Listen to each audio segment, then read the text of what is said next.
Commission, Monsieur le sous-préfet de SOA, Madame la présidente de l'UPF, Monsieur le président de la Comages, chers journalistes, Madame, Messieurs, c'est un plaisir pour moi d'être là cet après-midi à l'occasion de la Journée internationale de la presse pour partager et échanger avec vous les différentes présentations qui ont été faites par les panélistes. Je voudrais peut-être pour commencer dire à Madame la présidente de l'UPF que nous concédons notre défaite 2-0, mais ce qu'elle ne vous a pas dit, c'est que durant toute la rencontre, le PNUD a joué gender sensitive avec 5 hommes, 5 femmes dans l'équipe, ce qui par contre n'a pas été le cas de la presse. Mais nous nous préparons pour le match retour et je sais que si nous respectons cette parité gender, le match va prendre un autre tournant. Je voudrais juste dire que j'ai suivi avec attention le débat, les différentes interventions sur cette activité de cet après-midi. C'est très passionnant. Souvent, même quand on n'est pas journaliste, on a le sentiment où on veut se croire journaliste. Je vous dis parce que c'est une réalité aussi que j'ai vécue. Déjà étant jeune étudiant en doctorat, j'aimais souvent écrire dans la presse, souvent des articles à caractère économique, des analyses sur l'évolution de la bourse des valeurs mobilières ou sur des sujets d'intérêt économique ou l'évolution de l'actualité économique. Mais souvent, il arrivait aussi de se prendre pour un journaliste ou d'être très engagé. Je me souviens que lors de la visite d'un ministre de l'Intérieur d'un pays qui se situe sur le continent bengué, étant jeune doctorat et très engagé, et aussi élevé, grandi dans la mouvance de la révolution sankariste au Burkina, ça me démangeait tellement que j'ai décidé de faire un article le jour de son arrivée. Mais il se trouve que le jour où il a fait voter sa loi, le lendemain, il est descendu au pays. Et le même jour, j'avais fait cet article qui est paru le matin de son arrivée, juste à côté du message et de la photo de son ambassadeur. Mais c'était un article très engagé, très militant, et qui souvent, à mon avis, je pense qu'avec le recul, qui a été publié par 3 organes en même temps, le même jour. Avec le recul, je pense que le directeur de publication ou le rédacteur en chef du journal aurait dû peut-être soit aider à censurer certains articles ou aider simplement à faire en sorte qu'on puisse alléger les mots qui y sont contenus. Parce que les messages étaient adressés tant aux visiteurs, souvent qu'aux autorités nationales. Mais c'est vrai qu'avec le recul, je me dis que ce n'était pas une chose à faire, parce que je n'étais pas journaliste. C'était une contribution, mais c'était une contribution extrêmement engagée, très engagée et qui avait comme titre souvent la honte.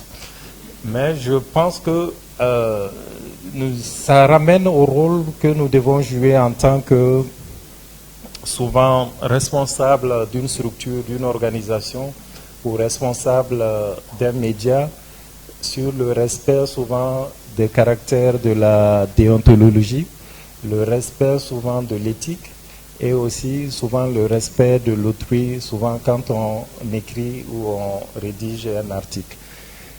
Mais je dois dire avec intérêt que je vous suis tous les jours et c'est un plaisir pour moi de rentrer tous les jours lorsque je descends avant 19h, de me mettre devant ma télé, de zapper, de regarder toutes les chaînes où je dois reconnaître que le Cameroun, malgré tout ce qu'on dit, est un pays où il y a le débat.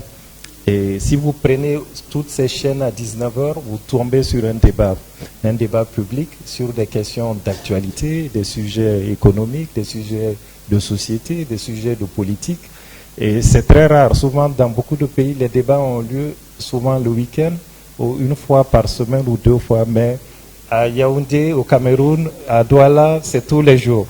Et je pense que c'est aussi un mérite pour la presse camerounaise. Je suis souvent beaucoup d'entre vous, je reconnais certains qui sont dans cette salle, qui participent très souvent à des émissions. Et je pense que ce n'est pas un mal en soi, je pense que ça traduit la vitalité de la presse au niveau du Cameroun. Voilà. Et on a parlé de beaucoup de choses, et notamment le respect de la déontologie, la lutte contre les discours souvent de haine, qui sont vraiment importants, sur lesquels nous devons aussi mettre l'accent.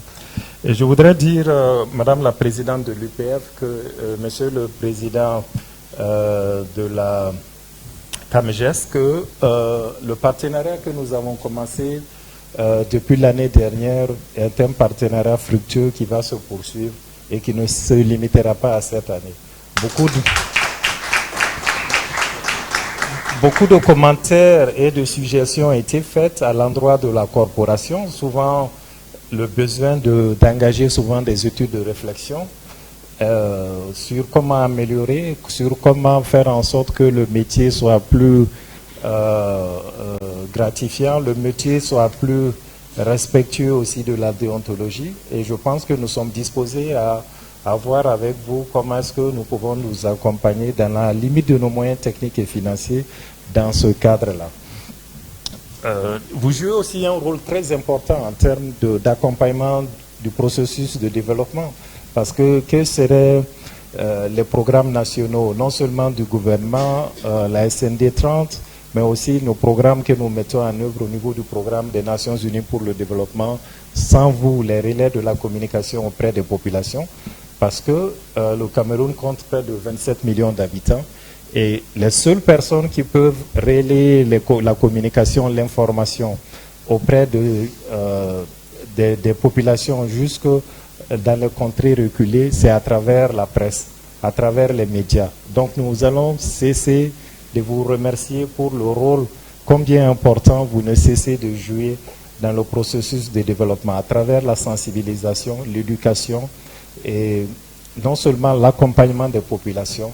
Et ce rôle est vraiment important et nous allons continuer à mettre l'accent là-dessus. Sans vouloir monopoliser la parole, je pense que, Excellence, Monsieur le Ministre, je voudrais vous remercier également pour votre disponibilité et votre engagement, et vous dire que le programme des Nations Unies pour le développement reste disponible à vos côtés pour soutenir la presse nationale au niveau du Cameroun, qui est une presse, malgré souvent ce qu'on peut reprocher, qui est une presse quand même vivante, qui est une presse non seulement sur papier, sur les vecteurs du digital, mais aussi la presse audiovisuelle, une presse vivante, une presse que je ne cesserai de remercier. Merci beaucoup pour votre aimable attention.